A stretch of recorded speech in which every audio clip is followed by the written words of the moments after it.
So I want to begin today by discussing the issues that we'll be addressing in phase 2 of the investigation.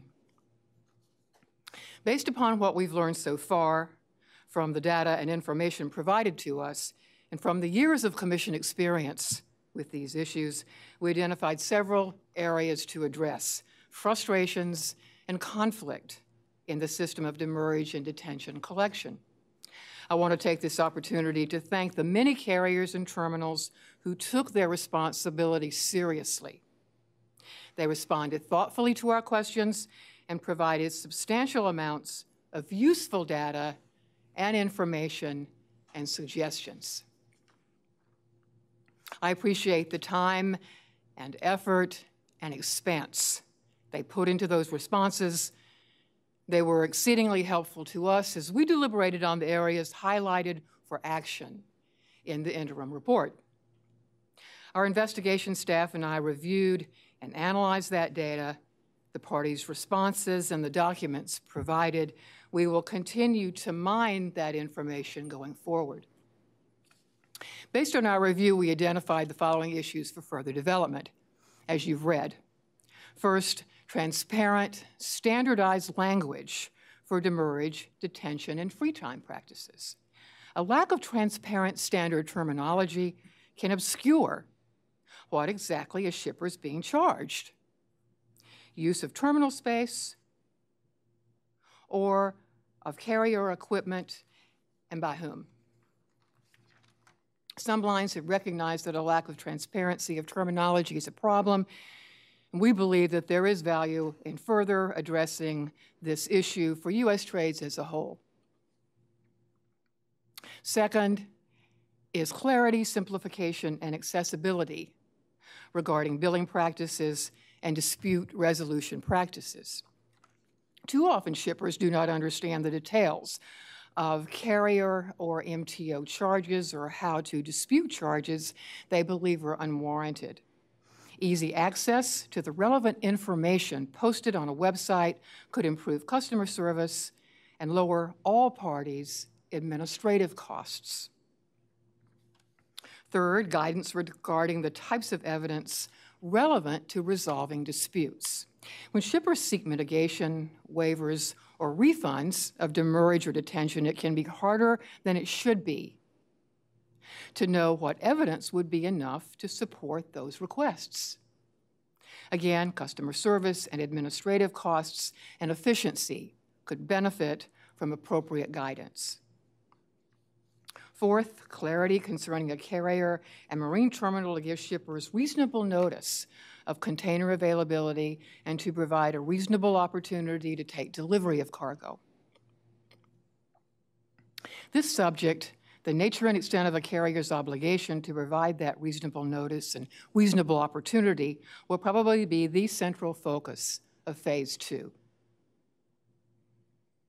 We learned in the supply chain innovation team's discussions that this approach will improve many freight delivery system shortcomings, and including respond to demurrage and detention disputes. Fifth is consideration of a suggested optional billing model. We included this optional billing model for discussion because in our investigation team's discussion, we thought that it has a lot of merit, but we're including it as an optional approach. Others have suggested ways to simplify and make more transparent demurrage and detention practices. In response to inconsistency in demurrage and detention practices and complex and fragmented billing practices, this simplified billing model should be considered. Under this approach, terminal operators would directly bill cargo interests for cargo storage on terminals, while carriers directly bill cargo interests for use of containers, whether on terminal or outside the port. Each provider would bill for the use of its assets. And finally, this investigation leads me to believe that the Commission could, in the future, benefit from a shipper advisory board to help us address any future issues of this sort. Commission has a concern about the resource commitment that an advisory board would entail, but I hope we can find a way to make that happen, and for our stakeholders as well. I believe that transparency, clarity, and accessibility with respect to terminology, billing practices, and dispute resolutions can benefit all parties. The most obvious benefits being a reduction in administrative costs and less frustration and ill will all around. As I hope the interim report made clear, we do not intend to tell carriers and marine terminals how much they can reasonably charge for demurrage or detention, or how many free days they must reasonably offer. That's what markets and commercial negotiations are for. Our list of Phase 2 issues should make clear that my interest is, as I said at the Commission's hearings earlier in the year, how demurrage and detention practices can optimize the performance of the overall American freight delivery system. That, I noted at that time, includes ensuring accessible and responsible customer service and encouraging prompt and efficient cargo delivery. We're seeking improvements that can make the international freight delivery system perform more smoothly, with less conflict for all parties. Efficient, timely pickup of cargo, good throughput velocity at marine terminals, carry equipment back in service promptly. Which brings us to the central question: how will this investigation proceed? Our goal going forward is to develop these issues and ideas from the interim report. We intend to involve as many interested parties as practicable in working out the appropriate steps for achieving the greater clarity and accessibility that would improve the system. In particular, we want to determine in thoroughly practical terms how to ensure that reasonable notice of cargo availability and reasonable opportunity to pick up cargo can be achieved, especially in an environment in which the use of terminal appointment systems is expanding. I will not, of course, be repairing to a regulatory ivory tower to reflect in solitude on these issues. Useful recommendations for improvement will require a broad perspective. I plan to seek out practical approaches, helpful observations, and expert insights from practitioners, supply chain actors, who are the industry experts and leaders on these issues.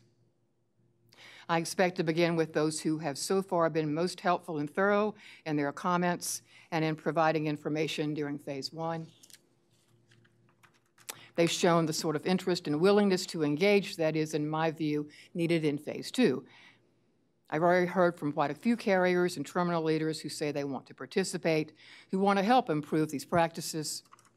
To all parties with the interest, understanding, and commitment to help move the process forward, my door is always open and the phone line clear. I plan to be traveling outside Washington in the next couple of months to meet with all interested parties that want to help us refine these ideas. And I hope to have a travel schedule completed and posted on the website next week. Along with the travel schedule, we'll include instructions on who to call to get on those schedules at places outside Washington. We'll also be calling certain parties directly to meet with us in Washington. Finally, one question I'm frequently asked these days: in the final report, will I be recommending a rulemaking on demurrage and detention? And I'd say, honestly, at this point, any recommendation on that matter is premature. For the near future, we'll be looking for practical approaches to implement our recommendations in ways that optimize the performance of the entire system to the benefit of all of us. Thank you. Thank you, Commissioner Dodd. I want to thank you for taking a leadership position, very thorough over the last several months on this fact-finding, and especially on the heels of what was, a year-and-a-half effort on the efficiency team initiatives. I want to add my encouragement to all stakeholders to participate in this process. I share Commissioner Dye's perspective on, does a rulemaking the number one choice out of this whole process? I think both of us are on record that rulemaking is not a first choice, but I want to emphasize at the end of the day, if there are persistent practices that are found unjust and unreasonable, and stakeholders do not want to listen and proactively adjust business practices for other stakeholders, it will remain on the list. So again, I encourage participation. My first choice and inclination, I believe, is the same as yours, is to have business interests come together and collectively and collaboratively come up with business solutions. So again, thank you. I look forward to, I know your travel schedule is going to be very busy between now and Christmas time to get the final report out. But so thank you. I would turn to my other colleagues and ask questions, but I don't have any questions. Thank you very much. I will tell my joke though, that in starting this out, well, it's not always easy. And I read that President Truman did not say, if you want a friend in Washington, get a dog. However, I'm going to get one. I'm going to get one. I'm a beagle guy myself, but I've gotten a lot of suggestions.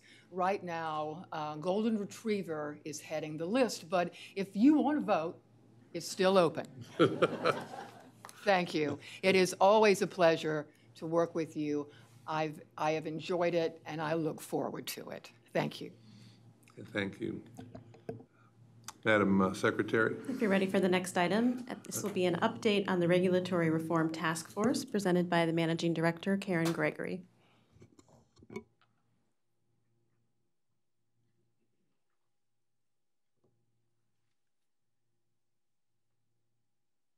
Once Joanne gets it loaded, she's going to let me drive today. Good morning, Mr. Chairman. Good morning, Commissioner Dye. On behalf of the Regulatory Reform Task Force and as your Regulatory Reform Officer, I'm providing you with a status update today on our efforts under the Regulatory Reform Plan and also an update on other rulemakings underway and forthcoming that are not listed on the Commission's Regulatory Reform Plan. As you know, the FMC is engaged in a voluntary effort to provide regulatory reform consistent with the February 2017 Executive Order 13777, enforcing the regulatory reform agenda. As an independent regulatory agency, the FMC is not required to comply with Executive Order 13777. Nonetheless, the Commission has undertaken its regulatory reform effort in the spirit of this executive order.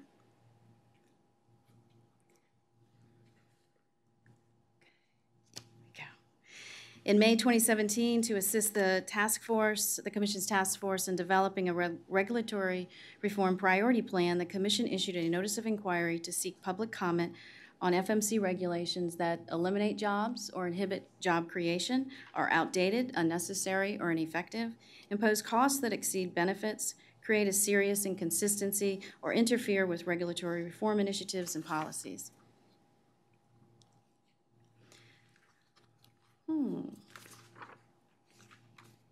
On May 26, 2017, the Commission issued its Regulatory Reform Initiative Notice of Inquiry, and based on that feedback from the Notice of Inquiry on December 7, 2017, the Commission issued its two-year plan and schedule for reviewing and reforming its existing rules.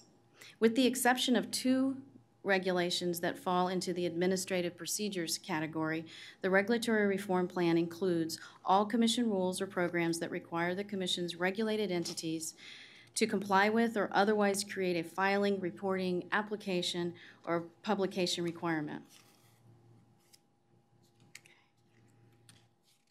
What we've completed in 2018. The Commission's regulations on its priority list that have been reviewed and updated include Parts 531 and 532 NVOCC service arrangements and NVOCC negotiated rate arrangements in docket 1710. The final rule was effective on August 22nd. It eliminated filing and essential terms requirements for NSAs, allowed modification of NRAs at any time, allowed inclusion of non-rate economic terms in NRAs, and allowed the acceptance of an NRA upon booking. The Commission has received a number of very favorable comments applauding the Commission's action to revise its regulations affecting these pricing tools used by NVOCCs, which will provide welcome regulatory relief to nearly 6,000 small businesses in the OTI community. Part 506, civil monetary penalty inflation adjustments, excuse me, that should say inflation adjustments, in docket 1801.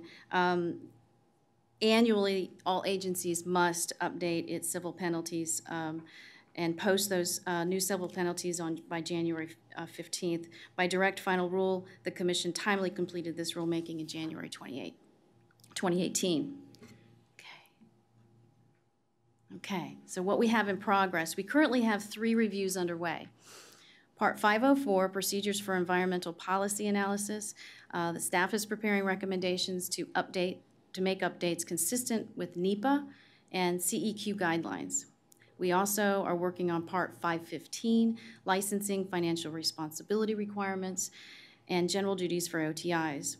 We have our internal staff review is complete, and staff recommendations and a draft notice of proposed rulemaking is expected to be before the Commission within the next 4 weeks. Part 535, Ocean Common Carrier and MTO agreements under docket 1604.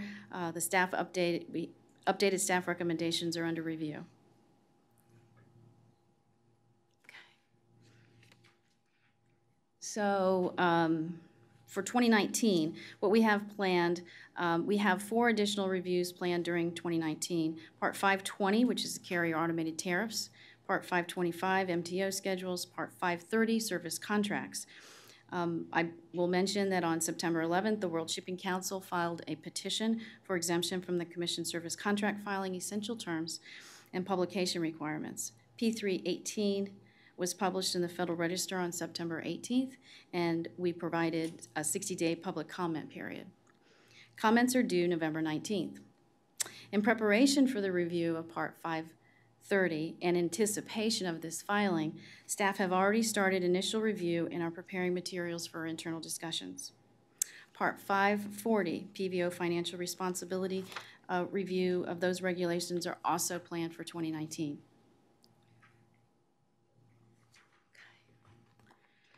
In addition to the rules scheduled to be reviewed under the Commission's regulatory priority list, we have other rulemakings that are underway or pending. 4 are listed. Yes, we have all 4 of them there. We've got an interpretive rule, Shipping Act of 1984 and docket 1806. Notice of proposed rulemaking was issued on September 6th, and comments are due on October 10th. The biennial review of user fees is also being prepared. Staff recommendation and draft direct final rule is under Commission review. And we are planning to complete this process by September 30th. Part 515.17, this is the hearing procedures for denial, revocation, or suspension of OTI license. Staff recommendation and a draft notice of proposed rulemaking is forthcoming. Part 501, this is the Commission's general description. It describes the Commission's structure, functions, and delegated authorities. Staff are in the process of reviewing a recommendation and draft rule will align the CFR with the current FMC organization and structure, as well as delegations. That concludes, and you know what? Oh, so, yep, it does. There we go. That concludes my presentation. I thank you for the opportunity to update you, and I'd be happy to answer any questions that you have. Thank you, Ms. Gregory. Commissioner Dye, do you have questions or comments? I'm very pleased that the staff is moving forward now to begin to prepare for the end of the comment period for the contract filing elimination petition. Thank you. Thank you. I just want to make a point of clarification when Ms. Gregory says, as an independent agency, we are not required to follow this particular executive order. I mean, that's just how the law works. I observe that for those of us that are old enough to remember back when President Clinton came in and Vice President Gore, and there was much fanfare on regulatory relief. Similar discussions under President Bush's administration and similar discussions under President Obama's administration. So that's 3 presidents, and we really didn't seem to make all that much progress. And I just want to thank the staff.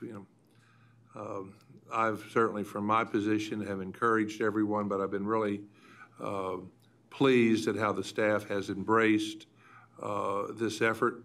While not required, we can take good ideas and move forward with them, and they certainly have. So I want to express my thanks, my gratitude. Obviously, we still have a lot of ground to cover. On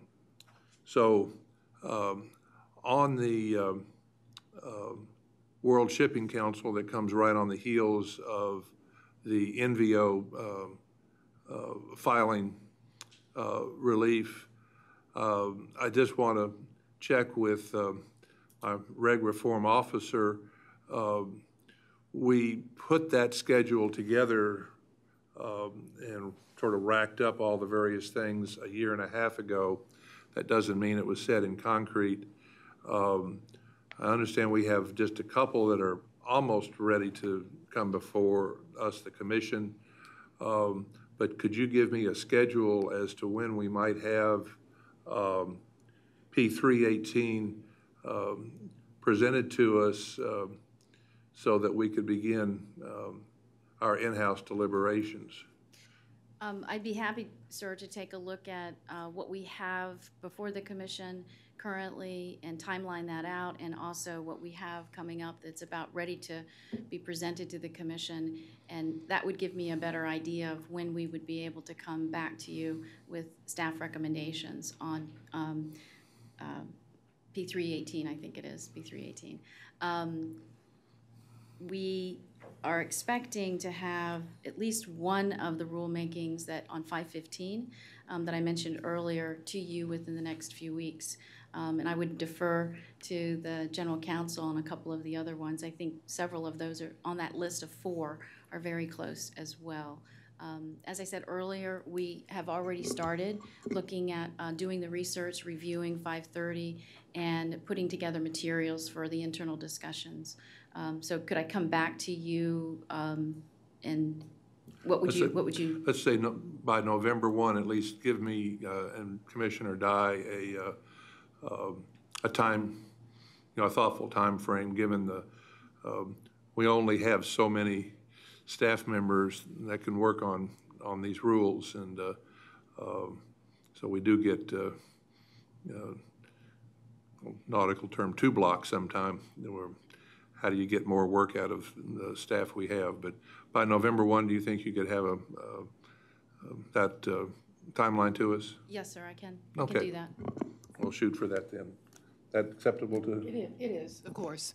But when you say that we're starting now to work on the the petition in the background here for us to be prepared to consider it. That means like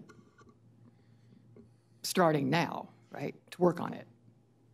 Yes, Right. yes, ma'am. Actually, in anticipation of this coming, because we had seen the request in a couple of other forums, I have asked the relevant program offices to prepare materials so we can start having those internal discussions and then come to you with more information. That's great. Thank you. Thank you.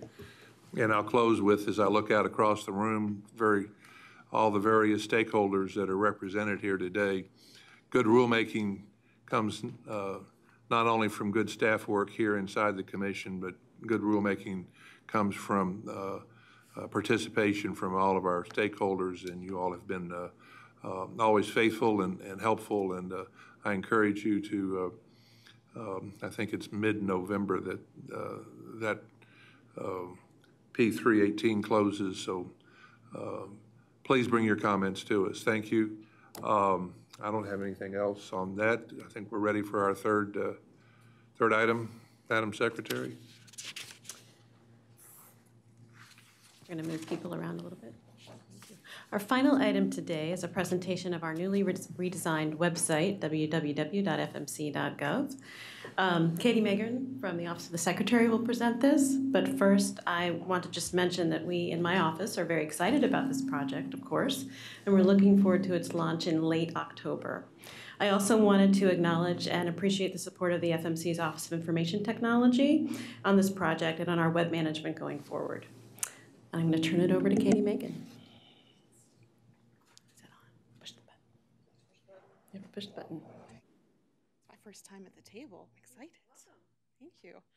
I will say, as a lighthearted transition, it's International Talk Like a Pirate Day, and I almost wore my pirate hat, but I didn't think it was in keeping with our mission, so I left it at home.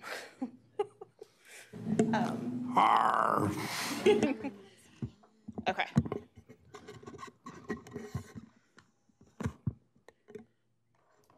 Okay, let's see. All right, so with our current website, the website we have today, it hasn't been updated in terms of look and feel since 2012, which is makes it basically a dinosaur in web terms. Any kind of functionality or design changes we would want now in our current system would require additional contractor hours. And the current code, because the last design was so long ago, is out of sync with the current policies and requirements for things like 508 and mobile responsiveness. The new design that we've been working on, we contracted it out for a design contractor, and to update it to have a professional look and feel that's more in keeping with current design trends. This new design and the new platform it's on will be able to update it in-house so that any new updates or changes can happen much more quickly in the future. We won't have to wait for a new design contract. We can do them ourselves. The new design has been tested to be both 508 compliant with the refreshed rules, and it is responsive for mobile devices. So it will work all the way down to your iPhone. And we tested that with all of our phones in-house as well. Another benefit of the new design is that we're moving it in-house. I think, like as Rachel mentioned, the IT shop will be supporting it and has been supporting the effort. And this will help them to be able to control the updates and the security and policies that right now they're having to go through the contractor to do. Okay, so I'm going to show you a couple of the sample pages. And close that out. And the current design that I'm showing you here is still in a draft stage. We're still working with the contractor to move all the content into the system. So this is more of a sneak peek. It'll look, if not exactly the same, very similar to what we have on screen in a moment. There we go. Okay, so this is what the new homepage will look like. The navigation hasn't changed. Things are still going to live where they lived before.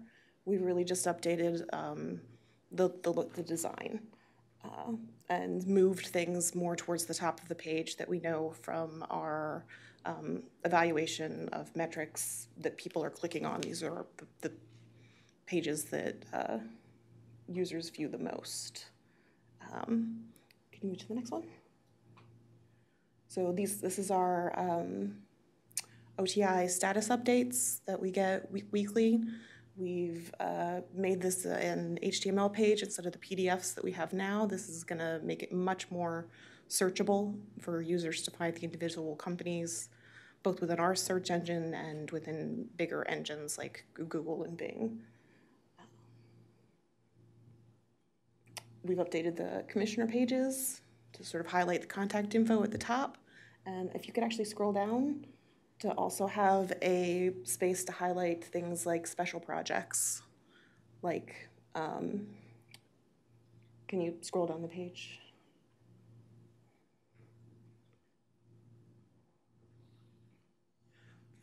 Well, there is at the bottom an area to highlight special projects that will allow us to have larger photos than we currently have on the website. The website now constrains them to those tiny photos in the corner. We'll be able to have full-sized images and areas for things like the supply chain initiative and fact findings and things on the individual commissioner pages. And we've also redesigned the newsroom, so that's the fourth tab. And this is also to make it easier to find things within our archive going back. It will make searching for news items much easier, and it also highlights the individual commissioner items better than the current system. That was all I had really for the presentation, so thank you, and any questions? Okay, thank you. I think it does look much fresher. First I'll talk with Commissioner Dye. Your comment? Thank you, Katie Megan. You're always a pleasure. And it's great for someone like me who's, well, admittedly not that technologically capable to be able to have your help. So this looks great. I appreciate it. Thank you. A lot of people helped with the design. So. Well, you know, comment, I know we've had a hiccup or two on some of our educational programs because of 508 compliance. It's a law that we need to, we have to factor into things, but I just comment on, I think Commissioner Dye has a child, maybe just a little bit older than some of mine, but they're... She's an old married woman now. I'm almost to an old married within a couple of weeks. But they were explaining to me how, as these cell phones, you know, the iPhone Plus, and now they've come out with a whole new version that's now, that they're finding, this is one that works at Google and one that stays wired 24/7, that this is what's coming, is this size between a laptop and just our, I didn't bring my phone down, and that's where connectivity is going to be, and being able to reach our constituents out there, and for them to be able to, this is what they're going to be using, are these phone, computer, call them what you want, and being able to interface with this in a way that's readable and interactive and efficient is going to be important in how we fulfill our mission each day, is that our stakeholders can get in touch with us and vice versa. So thank you for leading these efforts to stay current, and as this area changes regularly. I did finally get rid of my rotodialer phone at home, but so that puts where I am. But thank you. Madam Secretary, we have any other business? That concludes all matters. Okay, thank you so much. Thanks everyone for coming out today. We are adjourned.